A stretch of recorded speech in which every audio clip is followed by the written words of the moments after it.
Carl W. Ernst, introduced by Syed Salman Chishty. Syed Salman Chishty hails from the Chishty Sufi family of Ajmer Sharif, the Gaddi-Nashin of the 11th century Sufi shrine of Hazrat Khawaja Moinuddin Hassan Chishty.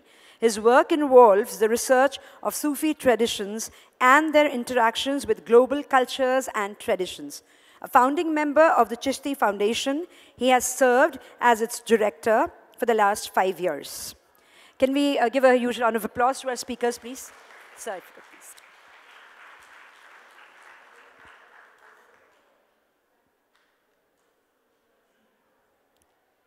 Over to you, sir.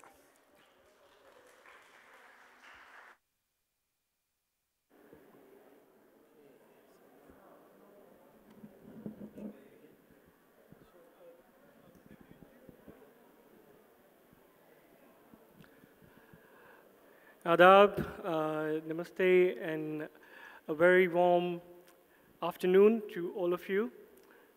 And really, this is a session which is not just about an author who has written by his research on a mystic tradition in South Asia, but to me, Professor Karl is an elder who have shared his own experience and his longing towards the divine through this book and numerous other articles about the mystics of South Asia, in particular about the Chishty Sufi Order, 11th century mystical Sufi Order, which was initiated in South Asia, in particular by Hazrat Khawaja Moinuddin Hassan Chishty, radiallahu anhu, whose Sufi shrine many of you are familiar with, is very close to where we are here in Ajmer Sharif. So I've been looking up to Professor Karl Ernst for a long time, and our relation, our communication goes back during my college times, almost 12 years back, when as a student of world Sufi tradition and their impact of different countries and cultures, I referred to some of his writings, and it was particularly when I was in the Middle East when I wrote to him first, almost 10 years back, and which he responded so elaborately and about the direction that I should engage in taking this research work. So thank you, Professor Karl, for us, and I'm really an honor today to introduce you here, and such an immense body of work that you have done on the Chishtis of South Asia, starting from your Fulbright scholarship time and the time that you spent in Aurangabad and Khuldabad. And I particularly like that I bought this book to show all of you, and it's an amazing title. And I like to, of course, it's written Sufi Martyrs of Love, and the Urdu translation is something which is close to my heart. It says, Shahidan-e-Ishq, those who have attained the status of a Shahidan in the divine love. So this particular book talks about the divine love and how the Chishtis translated that divine love through human service. So I won't talk about the book, but of course it's an honor again to introduce Professor Karl, and I would like him personally to take us through his journey to this book and also his association with the mystic land of India. In particular, we can say the South Asian treaties that he has unfolded to the Western world through University of North Carolina and all other different platforms. So he has been really instrumental in taking the wisdom from the East to the West. So Professor Karl, an honor to have you here, and look forward to hear from you. Well, thank you, Salman, for an extremely generous introduction. Can you hear me all right? A little bit louder? Okay, a little bit louder. There we go. Okay. Well, I remember meeting Salman back in 2007 in Konya, the city of Jalaluddin Rumi, the year that they were celebrating around the world the 700th birthday of Rumi, and a lot of great events took place. So I'm very grateful for my friendship with Salman Chishty, who himself is intimately connected to Ajmer Sharif, which is one of the great centers of Sufism in South Asia and indeed the world. And I'll ask him a little bit later to say a few words about the place of Ajmer, which he is uniquely qualified to speak about. So I should add that I am representing one half of the authorship of this book, Sufi Martyrs of Love. The other half is my good friend, Bruce Lawrence. We have worked together for many years, and we wrote this book together. And when we came up with the title, we were thinking of a line of poetry which was recited by Baba Farid Ganj Shakar, the great sheikh and ascetic whose tomb is in Pakpatan in Pakistan. And he delivered this line to Nizamuddin Auliya, who would become his principal successor and who is perhaps the most prominent Sufi saint in Delhi. And this is at a time when Nizamuddin was very young and shy. But Farid had been waiting for him, and he said, "Ey atish-e faraqat, dilha kebab karde, seylab-e-ishtiyaqat, janha kharab karde." The fire of longing for you has consumed my heart. I won't say it made a kebab. And the flood, there's a fire of separation from you has consumed my heart, and the flood of longing for you has ruined my soul. And at this, Nizamuddin could only say, "I am honored by being able to kiss your hand."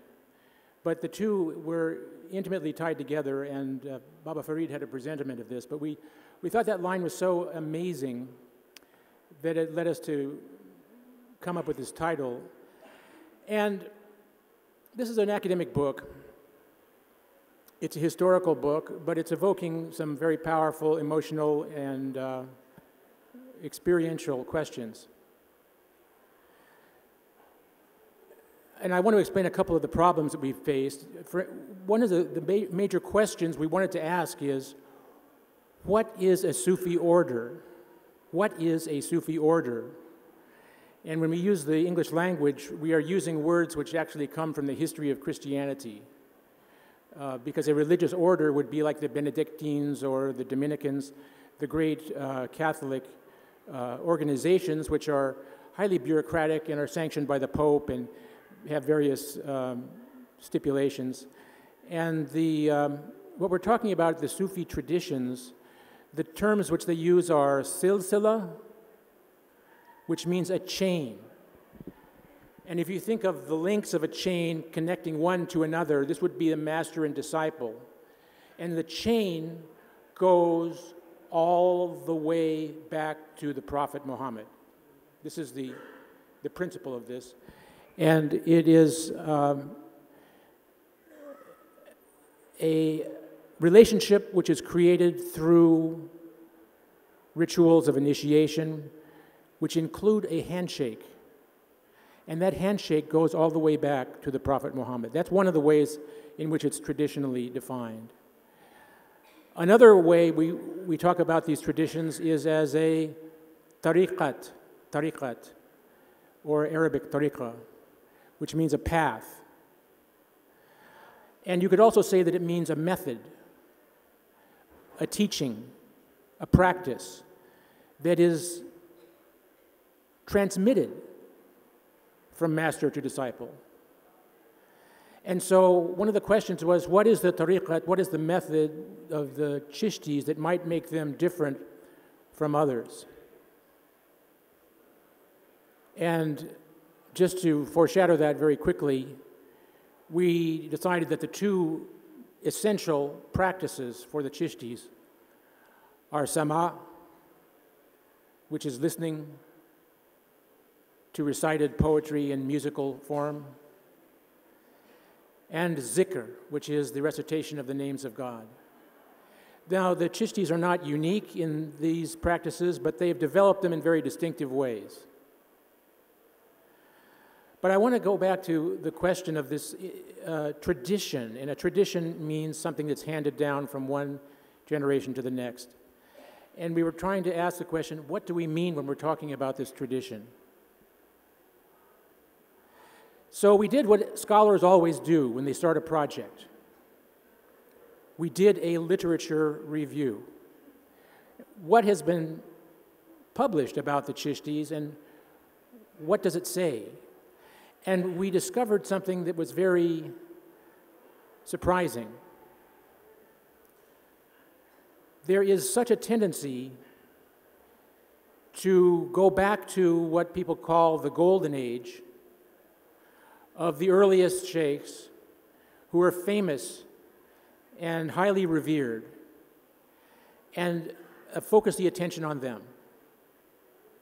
And we found that among the publications about the Chishtis, well over 90% of the publications were about the very earliest figures in this lineage, which is the historical time that we know the least about directly. Because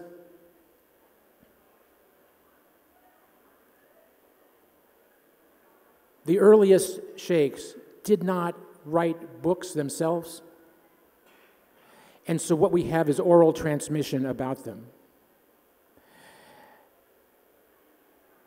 And this notion of a golden age it raises questions. Why is it a golden age? And does this mean that everything else that follows is in decline? We found a very interesting story that was told in the 1600s by a sheikh in Gujarat named Muhammad Chishty, who was part of a very important branch of the Chishtiya. The Chishtis spread all over South Asia and are, I think, certainly the most widespread Sufi group in the entire region. So this sheikh was in Gujarat, and you might say this is from the period of decline, if you believe in the golden age. But someone approached him and said,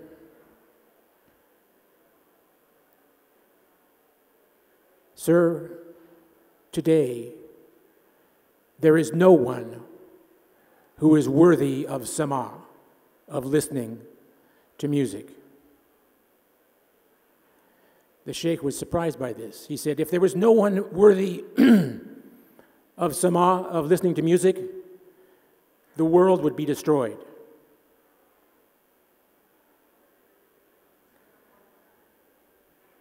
But the man persisted, and he said, there is no one today of the caliber of Sheikh Nizamuddin Awliya or Sheikh Nasiruddin Chirag Delhi, his great successor. Muhammad Chishty said to the man, people said the same thing to them in their time.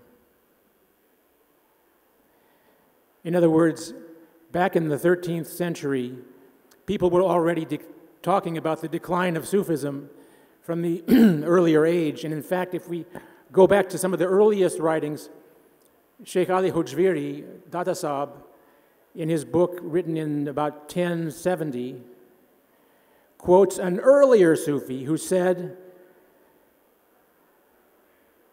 once Sufism was a reality without a name. Today it is a name without a reality. And so one of the things that we discovered when we started to look at the later literature of the Chishtis is that it starts to expand and become gigantic during the Mughal era and all the way up to the end of the 19th century. We find particularly the Chishtis are well known for a classic form of literature which is called the Malfuzat, which means the oral teachings. I'm wondering how many people here are familiar with the book called Fawaid al-Fuad. Is anybody? This is an unbelievable book which Bruce Lawrence translated from Persian. And it's essentially a diary that was kept in the presence of Nizamuddin Awliya by one of his chief disciples, who was Hassan Dehlavi, one of the great Persian poets of all time. I mean, the Iranians are somewhat, shall we say, arrogant at times about being the only ones who can control the Persian language. But the Iranian critics have always acknowledged that Hassan Dehlavi was one of the great ones. And so he would he would listen very carefully to what happened in the conversation with the sheikh. And he would go back and he'd write up his notes as a diary and then show it to the sheikh for correction. This gives us an unparalleled glimpse into the daily life of a Sufi master with the people who are his close disciples. And I strongly recommend it to you. The translation by Bruce Lawrence is called Morals for the Heart. Morals for the Heart, and it's a beautiful translation.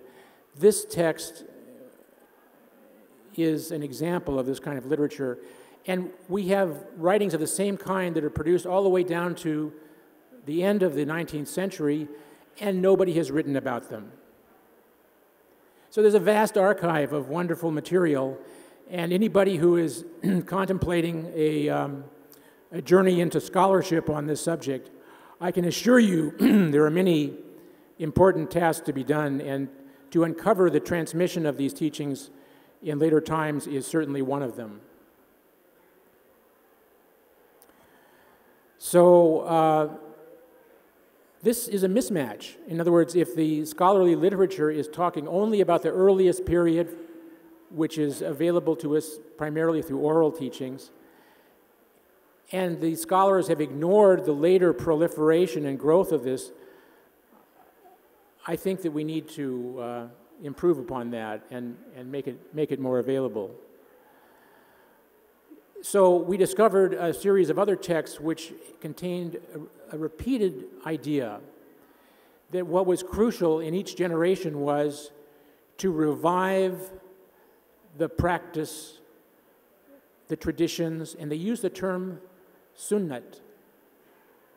And for those of you who are familiar with the language of Islam, the term the sunnah or the sunnats of the Prophet means the moral example that is set by a person of the highest rank.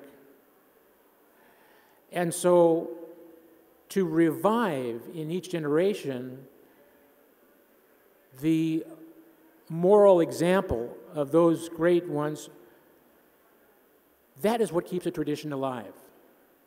It's not simply by saying how great the people were in the past, but by bringing that into the present, that it can be preserved. So now there's two other aspects that I want to talk about briefly, and I have an illustration of this. I have a piece of material culture, a prop that I'm going to ask someone to help me with.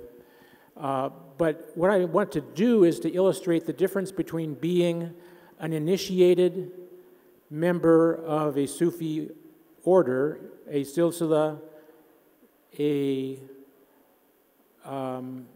tariqa, and there's another term I'm going to introduce to you, which is a shajara, which means a tree, like a genealogical tree. Because many of us have become experts at looking for our ancestors through genealogical websites. So you can also do the same thing with the masters and disciples of a Sufi order and see how it branches out and how many... I wish that we had a way of tracking all this. There's actually an anthropologist at Jamia Millia in Delhi who has sent me some articles he's done to try to create a database of the Sufi shrines in South Asia. This would be a big project. Are you interested in that? Yes. I'm glad, Professor Karl, that you have driven out the roadmap for the discussion that right from the 10th century, it's one of the greatest contribution I would say of Professor Karl Ernst is to come out of the Orientalistic approach when it comes to the mystical tradition of the East.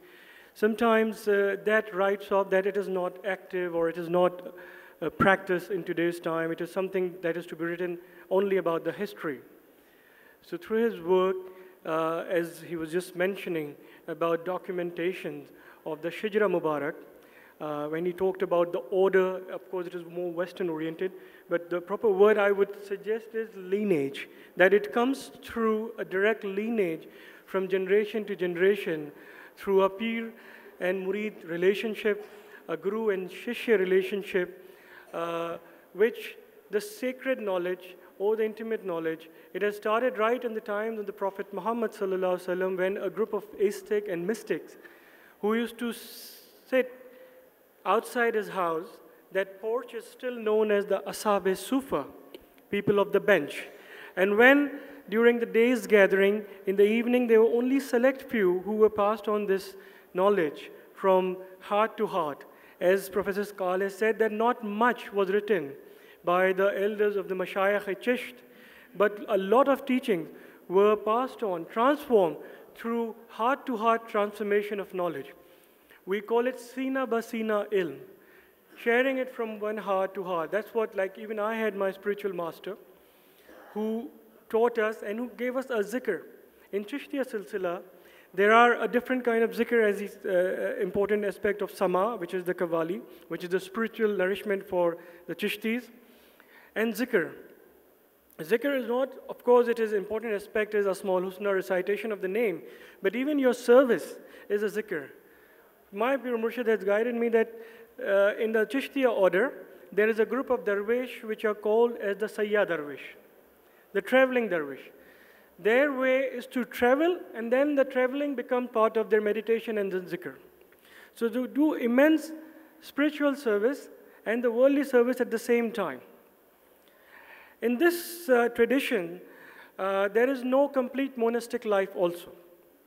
That you can't say, okay, I want to live rest of my life into a jungle or in a cave or on a mountain top, that I'm connected with God. Of course, there is seclusion. We call it chilla, the 40-day meditation. You go in a cave or seclusion, but that attain spiritual powers through meditation and zikr, you come back to the society and serve the society. Hazrat Khawaja Moinuddin Chishty, the 11th century Sufi master, his message was love towards all and malice towards none. He said that there are only two entities, the Khaliq, the creator, and the Makhluk, the creation. If you're doing your meditation, your beads, your prayer, your namaz, it is for you and your own personal elevation towards the spiritual realm. But if you want to serve the creator, serve the creation. Khizmat-e khalq.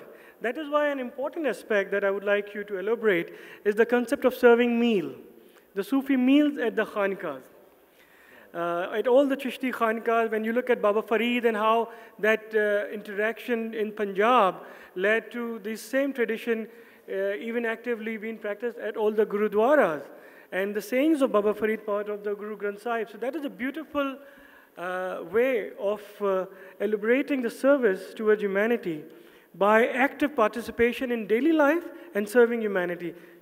Well, let's hold on for just a moment and look at the prop that I brought.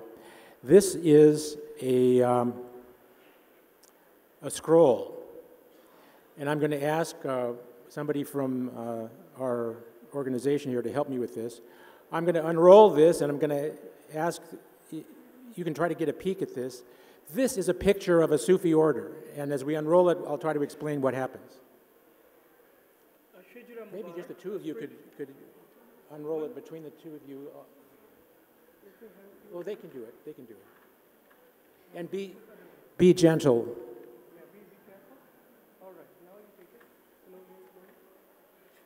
This is a photocopy of a scroll that I saw many years ago.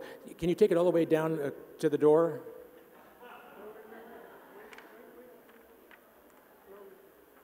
And this is probably a postmodern version of it because I'm not absolutely sure that the order of the photocopied sheets is correctly reassembled. But keep going. I think it's about 40 feet. And this is only a portion of the original.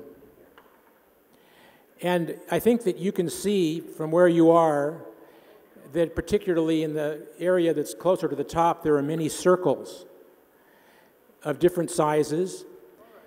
And the biggest ones are the masters of the greatest importance. And there's some text written in there which has biographical details. Oh, thank you.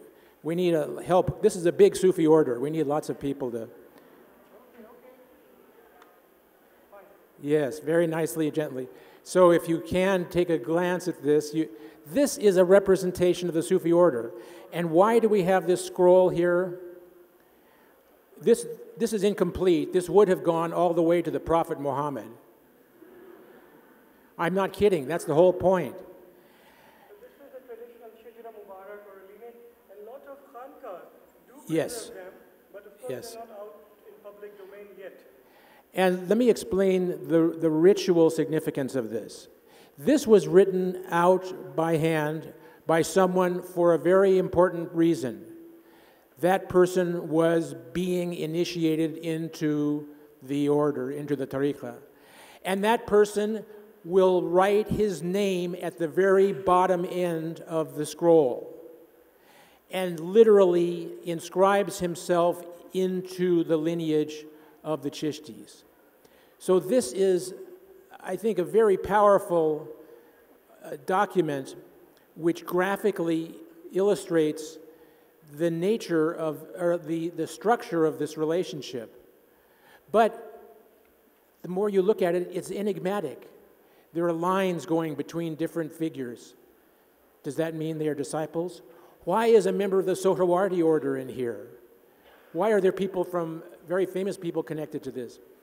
There are some mysterious aspects, but I hope you will agree that this is an interesting glimpse into what constitutes these orders.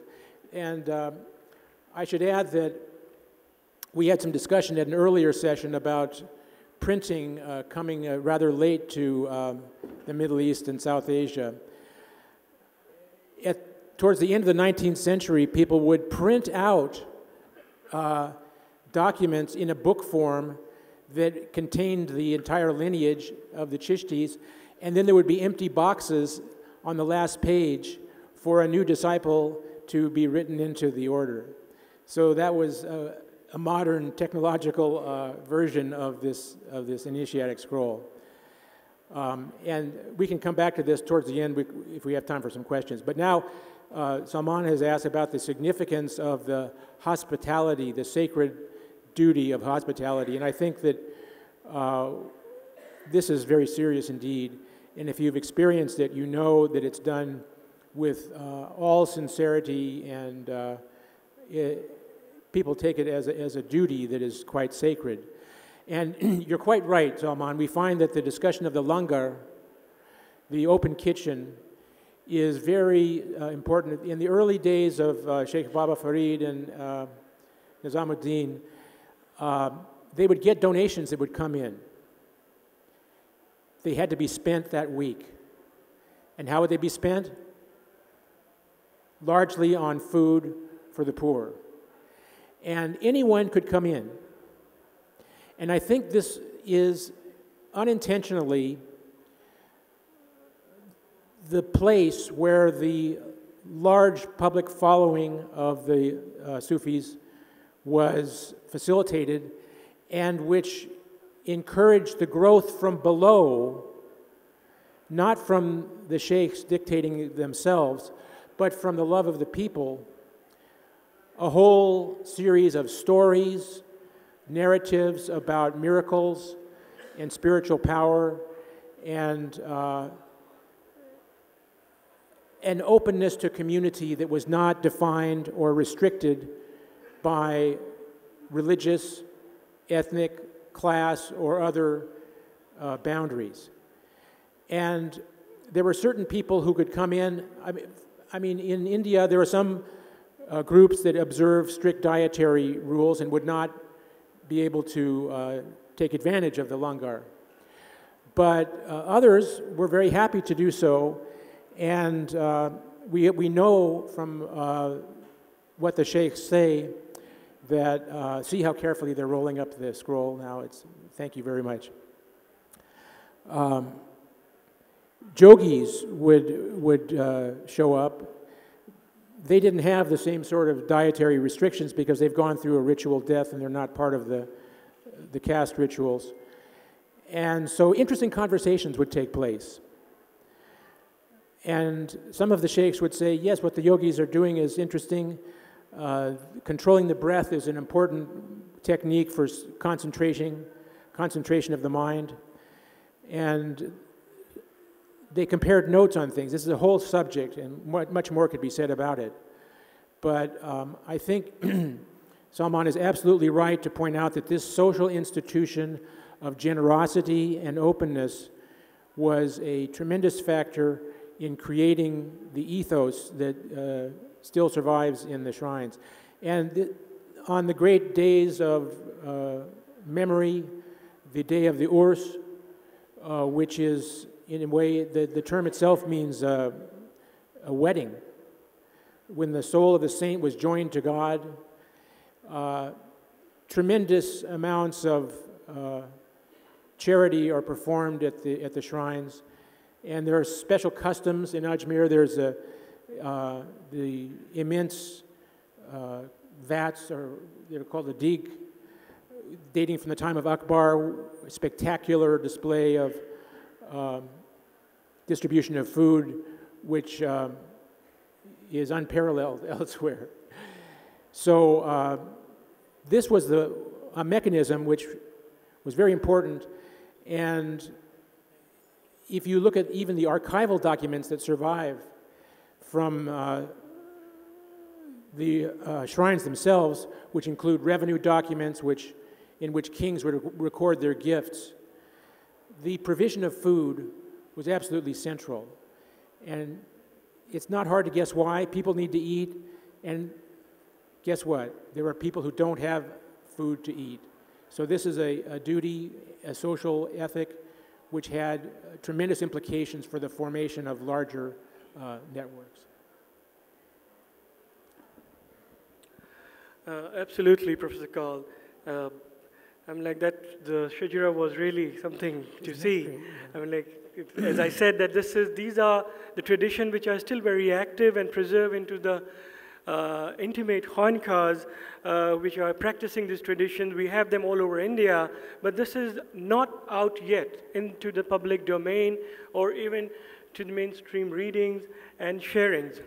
So I'm glad that you could brought that, and the aspect of serving food about Ajmer Sharif is, of course, very well known. People who have visited from last 800 years. Every day, the food that is served inside the dargah is pure vegetarian. Not from now that we are hearing so much things about what to eat and what not to eat. The Sufis and the saints of the Chishtis and the Bhakti tradition, they have always worked on the way to brought the society onto the middle path. Don't be on the extreme on any side. From last 800 years, that time there was no masala. We're talking about even pre-Mughal when all these masala foods, they came in. So what used to happen, Professor Kaul, especially in Ajmer Sharif, there used to be some villages, and they used to send their crop to the dargah. And it used to just boil, put some salt, and have it. That is today's like a porridge.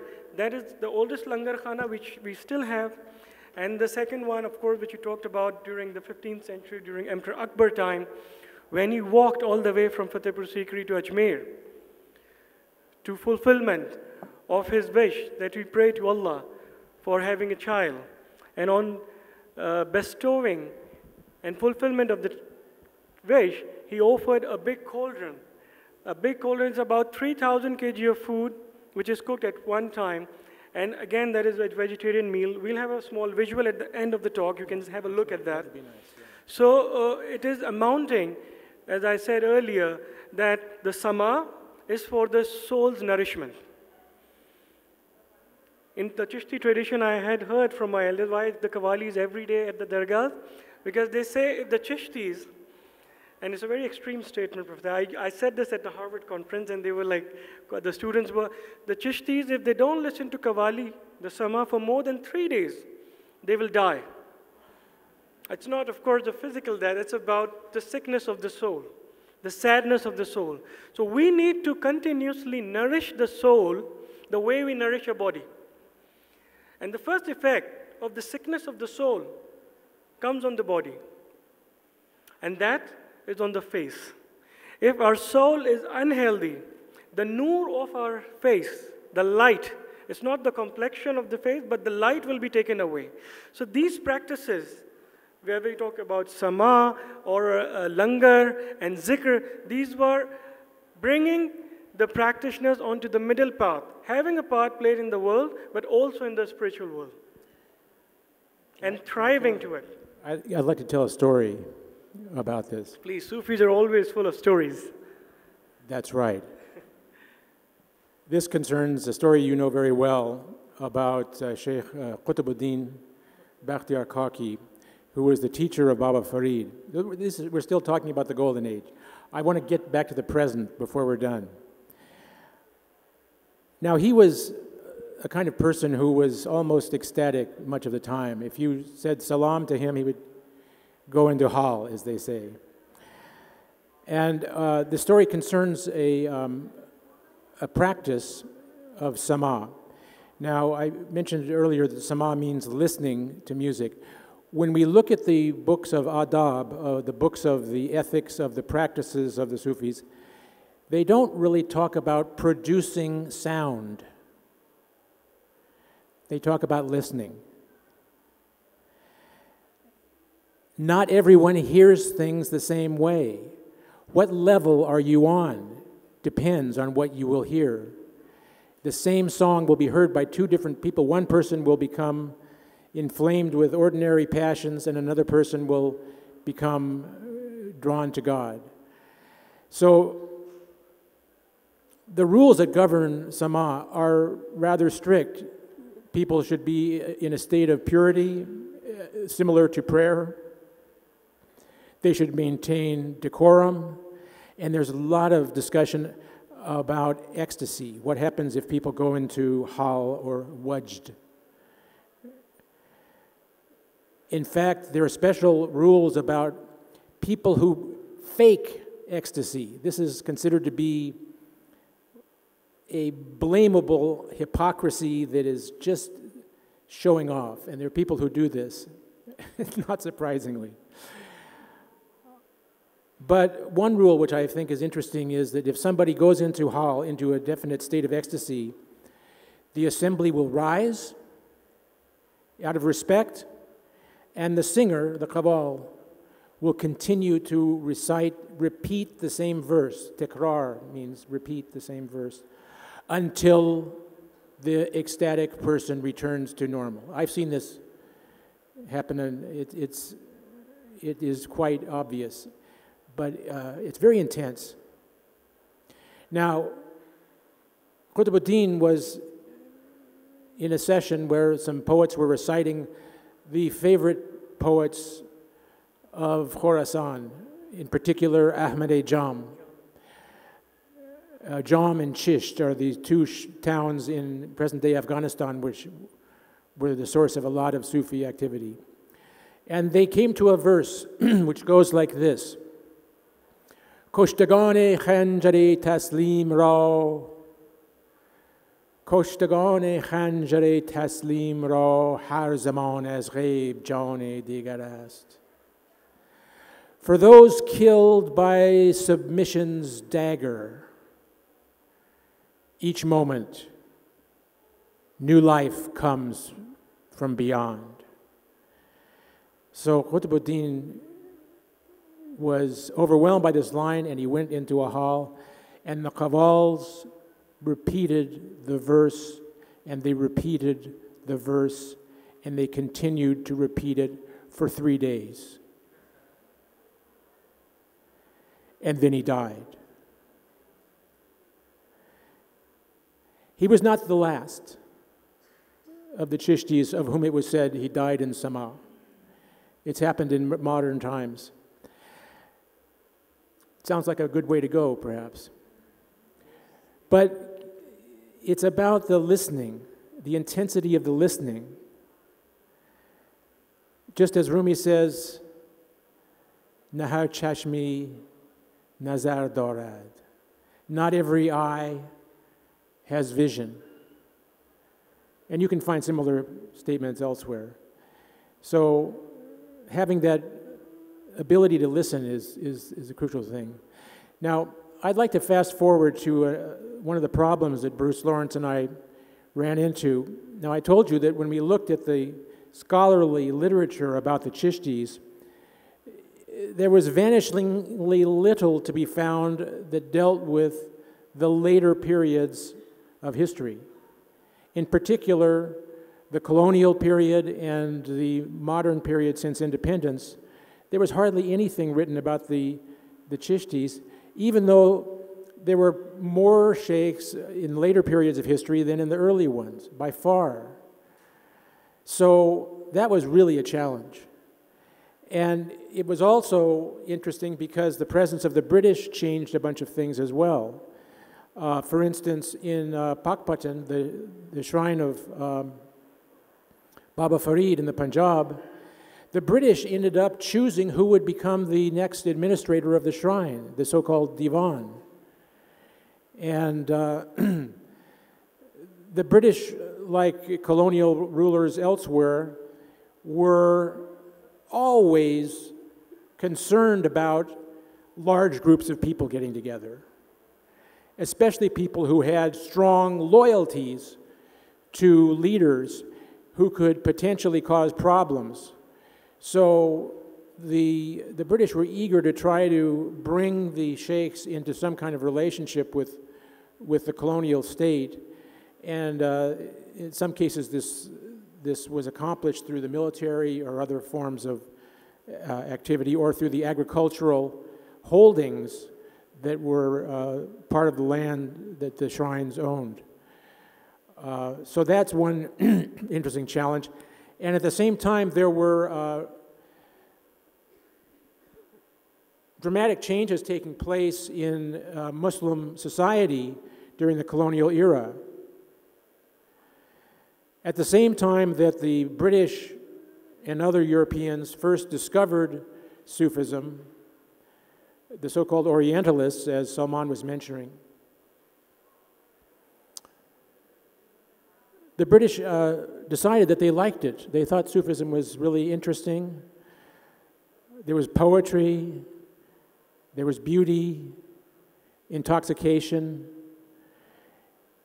It couldn't possibly have anything to do with Islam, because Islam is legal, boring, dry, etc. And so from the very beginning, when Sir William Jones was writing in the 1790s, his first essays about the mystic East, the British decided that Sufism had nothing to do with Islam. And in the very first article written about Sufism, the British author actually concluded by saying, well, in India, we British are often considered to be Sufis because we don't care about religion and we like wine. I think they missed something there. But at the same time, new reformist movements were starting to happen among Muslims, which we here refer to as Salafi, as Wahhabi, as fundamentalist, and so forth. And a number of these movements saw Sufism as idolatry, that the pilgrimage to the shrines of Sufi saints was nothing but paganism, and that Sufis were remnants of superstition that should be kicked out. And this has happened in Saudi Arabia and in a number of places around the world where Sufism has been attacked from this sort of fundamentalist side. It's also been attacked from the secular side, because in Turkey, in 1925, Kemal Ataturk banned all the Sufi orders as part of the secular nationalization program that he was undertaking. Too much power was bound up with these orders. In Istanbul, before the First World War, as many as 1 man out of 8 was an active member of a Sufi tekke or shrine. And so if you can imagine how many more people were involved, it was pervasive. So what this means is that there have been ideological debates about Sufism that have been very intense. And there were members of the Chishty order who became more anti-traditional, I guess I would say, and who felt that pilgrimage was something to be avoided, and many traditional practices, including listening to music, they felt was questionable. So the founders of the Deoband Academy, which has now got a worldwide influence, were opposed to pilgrimage to Sufi shrines and to listening to music. Rashid Ahmed Gangohi, in his legal fatwas, said that, well, they were trained by Chishtis and they knew that there was spiritual power there. He said he does not deny that spiritual grace is to be found in the shrines of the sheikhs, but it looks too much like a Hindu temple. In other words, because of the politics of communalism at the time, traditional practices were being discredited and challenged, and that was a big change that took place. Although, of course, the shrines are still incredibly popular. How many people attend the Urs these days in Ajmer? Over 1 million, is that what I hear? About 1 million people every year we get during the Urs time. Yeah, so Professor Karl, this is a very important aspect that you have shared during the colonial era, even after the post-colonial era. We have seen that the Britishers were not only interested in just dividing the borders of the world and ruling, but they also indulge in dividing and bring up the sectarian rift within the religion itself. When we look about the colonial period, and especially into the Indian or South Asian context, we know that during the 1857, the first revolt, a lot of Sufis were the first one who raised against the colonial rule. We look at the Haji Imdadullah Mahajer Makki, Hazrat Fazliha Khairabadi, who they took him to Andaman. Recently I was there in Andaman. I went to pay my respect to his shrine, and he was one of the first freedom fighter in 1957. So the Britishers knew the spiritual strength of the faith and the religion in India is very, very crucial for them to continue ruling India. If they can break away the spiritual strength in all the religions that were practiced in India, not only Islam, they fractured other aspects of religious, spiritual traditions also. So at the same time, the Moinuddin, who was a journalist during, again, the British time, who propagated this, the Deoband and the Wahhabi creed, and kind of patronized during the initial stage by the British to take forward this narration and the translations which were coming in from Saudi Arabia, which were kind of imposed on the madrasas. There was a time before the British era that all the madrasas were attached to a Sufi khanka. But after that, they started that the Sufi khankas were kind of discredited as some of the narration, and the madrasas were given a total autonomy on diverging and shaping the Muslim society. That rift kind of really gave the shape of this extreme and radical preachings that even continue till today.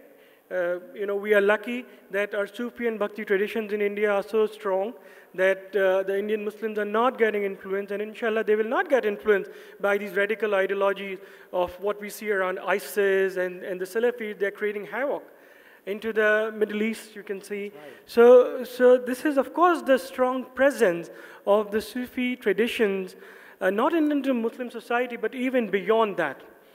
That on an average day, when you look at Ajmer Sharif, you talk about more than Muslim, non-Muslim people come there, and they feel that this is a place for their own. Because Ajmer Sharif के बारे में तो यही कहा जाता है कि अजमेर वही आते हैं जिन्हें ख्वाजा बुलाते हैं, और जब ख्वाजा बुलाते हैं तो बड़ी शान से बुलाते हैं. The only people who are called are coming to Ajmer. So everybody comes with this belief and faith system that it is we who are being called. So this has really the dargahs and the spiritual centers has acted as the neutralizers to these extremist threat that is coming from outside India. So the story of Sufism in the modern period is quite bumpy. in a certain way. And it was also accompanied by a erosion of the traditional bases of support and patronage, of course, which were, if you like, feudalistic to a certain extent. But this meant that everything was configured in a new way. And under the modern nation state, the independent nation states of India, Pakistan, Bangladesh, and so forth are just as eager to control large religious establishments as their colonial predecessors, and they use some of the same legal instruments to do so. But I think the charitable trust situation has been in chaos for years. The British administration of these undermined the system considerably, and I know that's a concern that continues to be dealt with. Now, the other thing I'd like to talk about is the new popularization of Sufism through culture and particularly through music. In the early 20th century, we have to remember there was a big transformation of life, which was audio recording. Before about 1900, let's just remember this, all music was live. You had to be there to experience it. There were no recordings. But with the development of the phonograph, you had portable recordings that you could take to your home and construct a totally different relationship than was traditionally the case. Because in the privacy of your own home, you're not part of a community. There are other things going on. And the British facilitated the development of a recording industry that dealt with India. EMI and other recording agencies, you know, they saw a market. The term Qawwali, I think, really comes into play about the 1920s and 30s with the mass distribution of phonograph recordings of traditional Sufi music. And this creates a new world.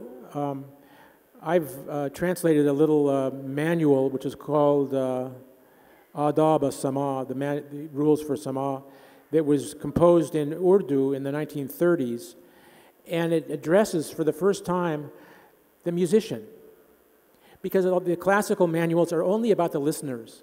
The musicians were paid to be there to help other people have ecstasy. But now the musician becomes important.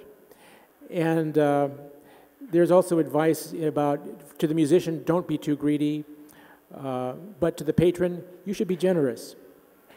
And so there's a lot of things going on. But sound recordings create music superstars.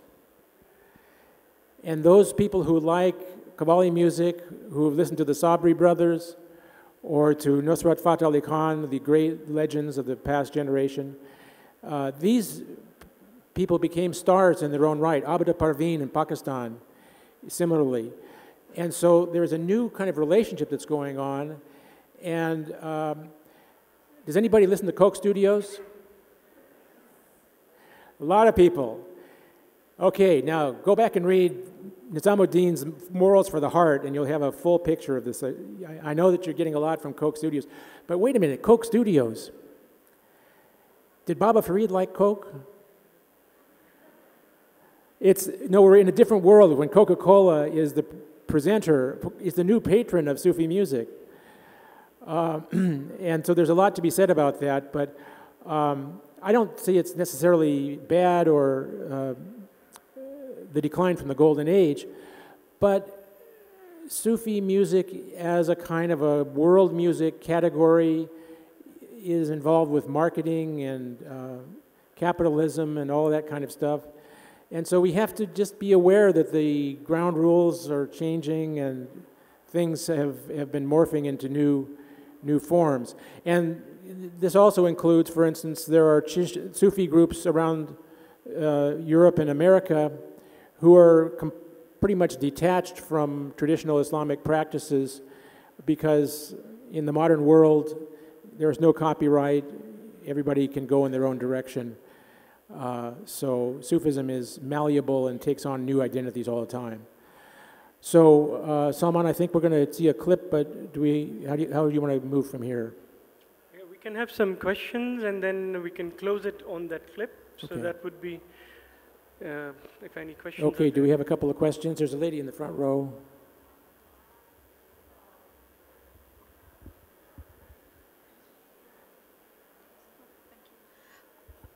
Yes, Yeah. you mentioned some of the traditions like Silsila and Zikr and Sama. One of the ones that I've read about, and I wondered if you could just maybe speak on that. I don't even know if it's part of Chishti, but it is part of Sufi tradition that I've read about. It's called Sohbat, discourse. Could you maybe just speak a little bit about that? Because, I mean, there's not a lot of information that I've come across yet on that. Well, sohbat means being in the presence, being in companionship. And sometimes people use it to refer to the oral teachings, the discourses. It's a term that's especially common in Turkish circles. And in modern Persian, to have sohbat, it means have a conversation with somebody. So that stresses the intimacy of oral communication, personal presence, no substitute for that. Yeah. You spoke about how the British were saying that, that Sufism was not really Islam. And since you are aware that this is one of my subjects, I want a little clarity on that. When was this first said by the British, which is the manuscript that you are referring to, and the age? And also, when was the word Sufism actually came into the English language as from Tasawwuf? Because that really starts the ism bit and the separation of this whole false narrative that Sufism and Islam are separate. So when does Sufism, the word, actually come into the English language? Well, Sadia, you're quite right to point attention to this, because when we have an ism on the end of a word, this is part of the European vocabulary of ideologies, of philosophies, of contesting positions. It's become an ism. And then we're talking about doctrines, we're talking about sociology. It's a different... Tasawwuf means the process of becoming a Sufi in the ideal sense. And so I've argued there's a real difference between this. 1790. Okay, 1790 was when the first word, when Sufism was used. In Calcutta, Sir William Jones and his associates. And what they did was, you see, for the British, and we're almost out of time, all of the East was the same. And so, for them, Sufism, Vedanta, Buddhism, it's all the same, and it comes from India, probably. So they wanted to make that move. There's a lot to be said about this, but it's a very important issue. But we need to excavate that history a little bit better. All right, so I think this is a very interesting phenomena which just happened during this talk. I think we all have experienced that. Look at the human psychology and what we feel when we're talking about love, human service. The heart was blooming like a rose. We were all smiling. But the moment we got into the talks about the British and the extremists and the policies, how it divided the spiritual traditions and gave way for extremists, and there was tension. There was tension within the heart. There was tension when we were describing it. I felt it, I'm sure. And then again, we talked about music, which Professor Collins brought us back. So with this note, I mean, like, this is what I do in my personal life also, that whenever I'm going to take any decisions, Professor Karl, when I reflect on the heart, that's what was taught to me by my master, my Pir Murshid. The heart, if it is blooming like a rose, go ahead with the decision. But if there is a contradiction, and there is a needling pain, not a physical pain, within the heart, stop over. Reflect on the planning, reflect on the idea that you're going about in your life or deciding about your life. Take your time. Don't just rush to that. So reflect on the heart, and thank you, Professor Ernst. I'll just finish this with Rumi, who has quoted so beautifully. I always end the talks with this, Baza, Baza, Haran Chehasti Baza. Sadbar, Gartho Bashikasti Baza.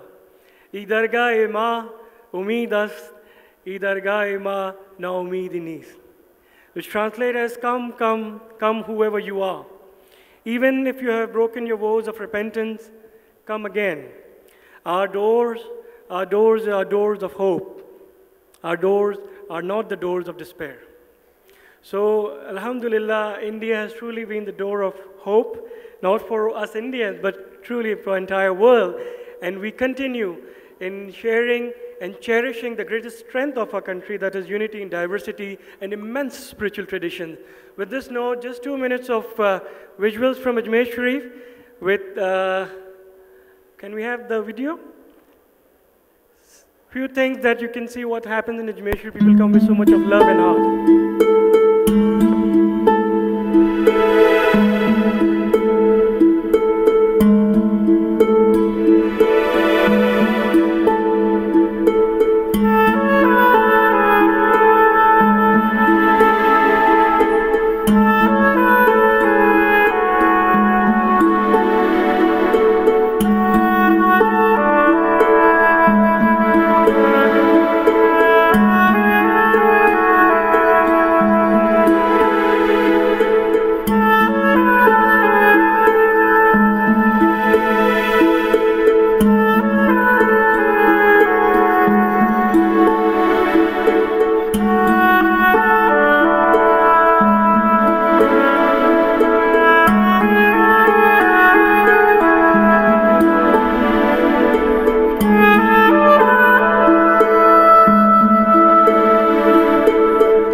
Thank you so much for this enriching. Just one word.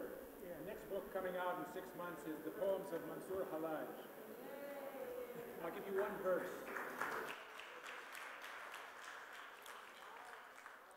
The authors will be available at the book signing area to sign the books. Just one verse from Mansour Halaj, okay? أنا من أهوى ومن أهوى أنا نحن روحاني في بدن حللنا وإن أبصرتني فأبصرته وإن أبصرته فأبصرتنا. I am the one that I desire. The one I desire is I. We are two spirits dwelling in a single body. If you have seen me, you have seen him. And if you have seen him, you have seen us. There's more there, but it'll be out in 6 months. Okay. Thank you very much. Our next session at Darbar at 3:45, interrogating the margins. Audience need to wear their badges at all times, else security may question you. Samvad is on the main road near Suchna Kendra. This is another change of session. The book Smugglers of Timbuktu at 3:45 has moved to the Bank of Baroda front lawn.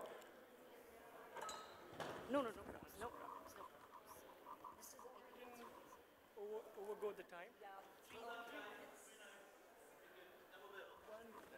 Oh, you were here, Willie. I love the calligraphic stuff. I'll have one soon.